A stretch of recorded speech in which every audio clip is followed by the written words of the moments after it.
soma Bibiliya yawe usenge buri munsi, usenge buri munsi, usenge buri munsi.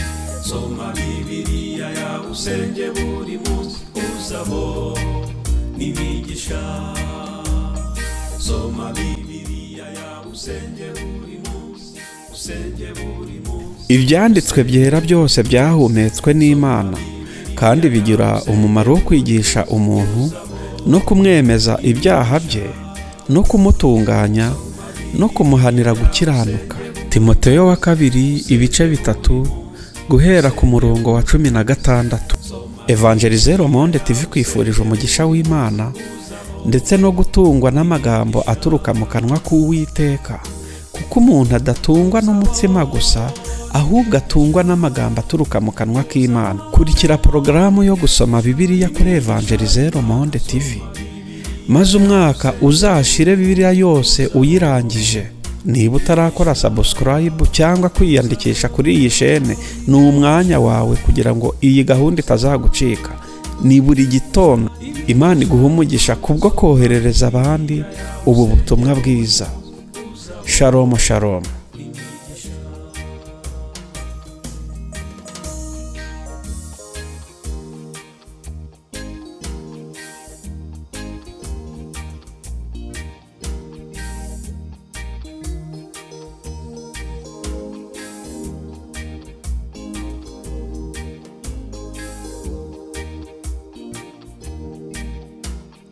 Soma Bibiliya yawe usenge buri munsi, usenge buri munsi, usenge buri munsi. Soma Bibiliya yawe usenge buri munsi, uzabo imigisha.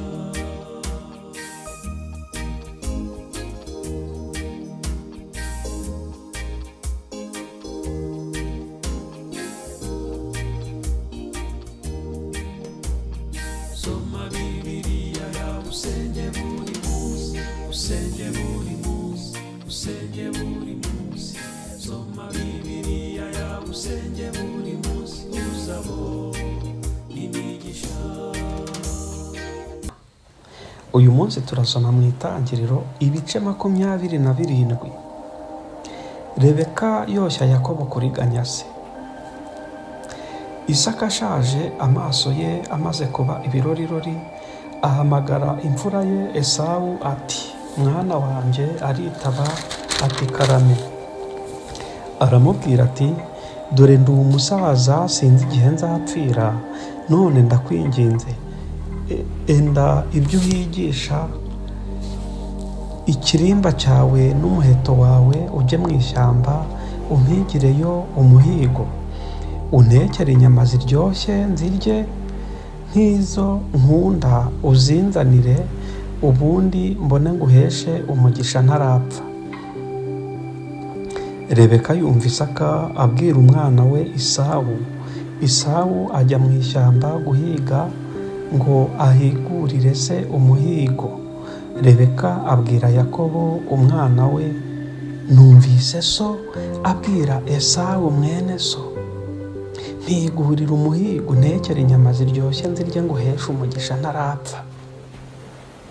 Nuko none mwana wanjye, wumvira ibyo ngiye kugutegeka, jya mu mukumbi unzanira abana b'ihene beza 2, nanjye ndabatekera so, babe inyama ziryoshye zimeze nk'izo akunda, nawe uzishire so, arye aguheshe umugisha atarapfa. Yakobo asubiza Rebeka nyina ati, dore Esawu mukuru wanjye n'icyoya, njyewe umubiri wanjye ni umurembe. Ahari data yankorakora akamenya ko ndi umuriganya, nkizanira umuvumo mu cyimbo cy'umugisha. Nyina aramubwira ati, mwana wanjye, umuvumo wawe aba ari njye ujyaho, nyumvira gusa ugende uzinzanire. Aragenda arazizana, aziha nyina. Nyina ateka inyama ziryoshye nk'izo se akunda. Rebeka yenda imyambaro myiza ya Esawu imfura ye, iyo yari afite mu nzu, ayambika Yakobo umuhererezi, kandi ashyira impu z'abo bana b'ihene ku bikonjo bye no ku ijosi rye abarembekereye. aha umwana we Yakobo za nyama ziryoshye yatetse n'umutsima yavuze. Yakobo ahabwa umugisha na se. Ajyaho se ari aramubwira ati data. Aritaba ati ndakwitaba urinde mwana wanjye. Yakobo asubiza se ati ndi imfura yawe Esawu. nkoze ibyo wantegetse, ndakwinginze by'uko urye ku muhigo wanjye kugira ngo umpeshe umugisha. Isaka abaza umwana we ati ni iki kiguhesheje vuba utyo mwana wanjye? Aramusubiza ati ni uko Uwiteka Imana yawe impaye ishya. Isaka abwira Yakobo ati mwana wanjye igira hino ndakwinginze ngukorakore menye yuko uri umwana wanjye Esawu koko cyangwa ko utari we. Yakobo yegera Isaka se aramukorakora, aravuga ati ijwi ni irya Yakobo ariko ibikonjo ni ibya Esawu. Ntiyamenya uwo ari we kuko ibikonjo bye biriho ubwoya nk'ibya mukuru we Esawu. Nuko amuhesha umugisha. Aramubaza ati uri umwana wanjye Esawu koko? Aramusubiza ati ndiwe. Aramubwira ati wunyegereze nanjye ndye ku muhigo w'umwana wanjye kugira ngo nguheshe umugisha. Aramumwegereza ararya, amuzanira vino ashozaho. Se Isaka aramubwira ati mwana wanjye nyegera unsome. Aramwegera aramusoma, yumva impumuro y'imyambaro ye, amuhesha umugisha ati impumuro y'umwana wanjye imeze nk'iy'umurimo w'Uwiteka yahaye umugisha. Nuko Imana iguhe ku kime kiva mu ijuru no ku mwero w'ubutaka n'imyaka y'impeke myinshi na vino nyinshi. Amoko agukorere, amahanga kwikubita imbere, utware bene so bene nyoko bakwikubita imbere. Uzakuvuma wese azavumwe, uzakwifuriza umugisha wese awuhabwe. Esawu asabana amarira umugisha. Isaka arangije guhesha Yakobo umugisha, Yakobo akiva mu maso ya Isaka se, Esawu mukuru we arahiguka, nawe ateka inyama ziryoshye azizanira se. Abwira se ati data by'uko urye ku muhigo w'umwana wawe kugira ngo umpeshe umugisha. Isaka se aramusubiza ati urinde? Aramusubiza ati ndi umwana wawe w'imfura Esawu.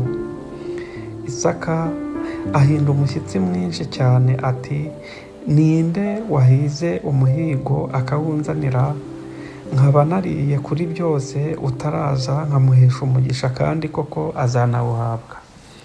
Esawu yumvise amagambo se ya se araboroga umuborogo mwinshi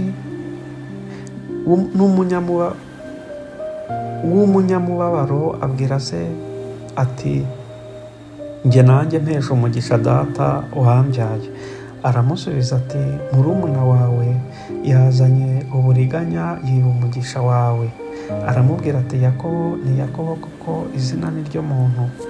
Ubu ni ubwa kabiri andiganya. Yankuyeho ubutware, dore none ankuyeho n'umugisha.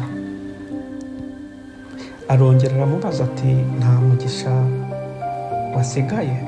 Isaka asubiza Esawu ati dore namuhaye kugutwara na bene so bose, nabamuhaye kuba abagaragu be, kandi namugaburiye vino n'imyaka y'impeke. Nagukorera iki mwana wanjye? Esawu abaza se ati nta mugisha n'umwe usigaranye data? Njye nanjye mpesha umugisha data. Esawu araturika ararira. Isaka se aramusubiza ati ubuturo bwawe buzaba kure y'umwero w'ubutaka, buzaba kure y'ikime kiva mu ijuru.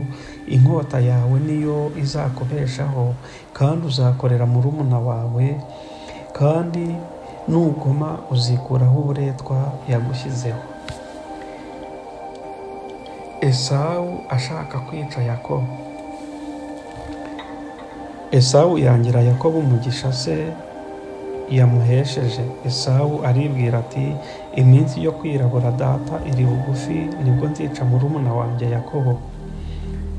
Babwira Rebeka amagambo ya Esawu imfura ye, atumira Yakobo umuhererezi, aramubwira ati dore mukuru wawe Esawu agiye kwimarisha agahinda wamuteye kukwica.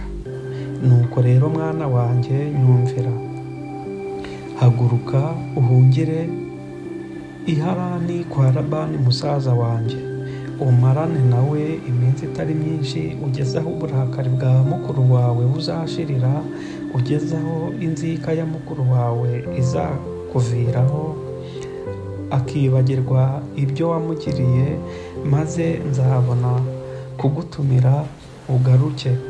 Ni iki cyatuma mbapfushiriza rimwe mwembi?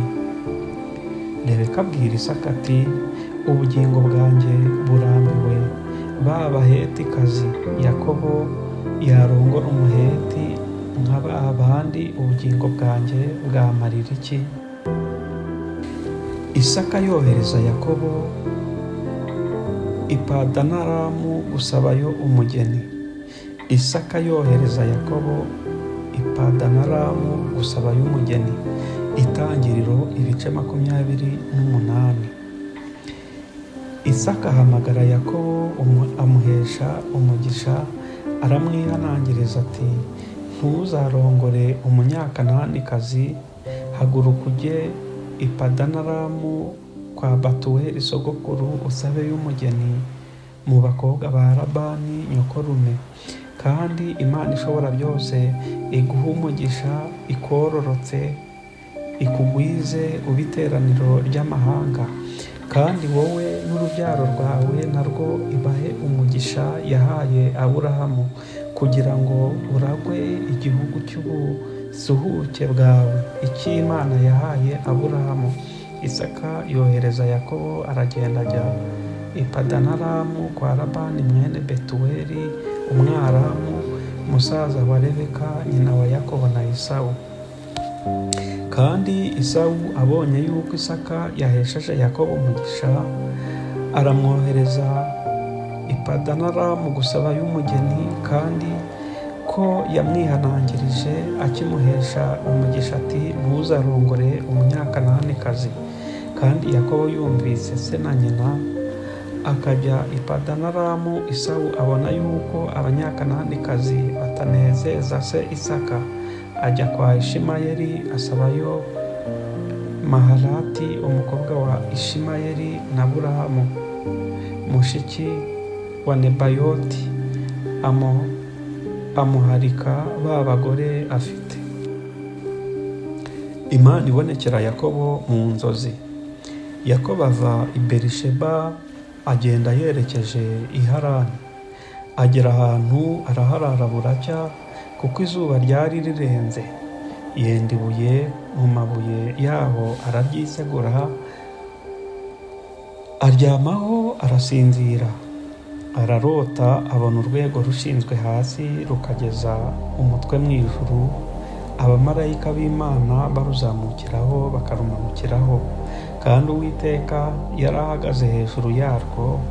Aramubwira ati ndi Uwiteka Imana ya sogokuru Aburahamu, Imana ya Isaka. Iki gihugu uryamyemo nzakiguha ubwawe n'urubyaro rwawe. Urubyaro rwawe ruzahwana n'umukungugu wo hasi, uzakwira iburengerazuba n'iburasirazuba n'ikasikazi n'ikusi, kandi muri wowe no mu rubyaro rwawe nimo imiryango yose yo mu isi izaherwa umugisha. Dore ndi kumwe nawe, nzakurindira aho uzajya hose, kandi nzakugarura muri iki gihugu, kuko ntazagusiga ntarakora ibyo nkubwiye. Yakobo arakanguka aravuga ati ni ukuri Uwiteka ari aha hantu, nanjye nari ntabizi. Aratinya aravuga ati erega aha hantu hateye ubwoba, aha hantu nta kindi ni inzu y'Imana, aha niho rembo ry'ijuru. Yakobo azinduka kare kare, yenda ibuye yiseguye ararishinga ngo ribe inkingi, arisukaho amavuta ya elayo, aho hantu ahita Beteli. Ariko imbere uwo mudugudu witwaga Luzi, Yakobo ahiga umuhigo ati, Imana nibana nanjye ikandindira muri uru rugendo ngenda, ikajya impa ibyo kurya n'ibyo kwambara, nkazagaruka kwa data amahoro, Uwiteka azaba Imana yanjye, n'iri buye nshinze nk'inkingi izaba inzu y'Imana, kandi ku byo uzajya umpa byose sinzabura kuguha 1/10. Amen. Matayo ibice 12 umurongo wa mbere kugera kuri 13.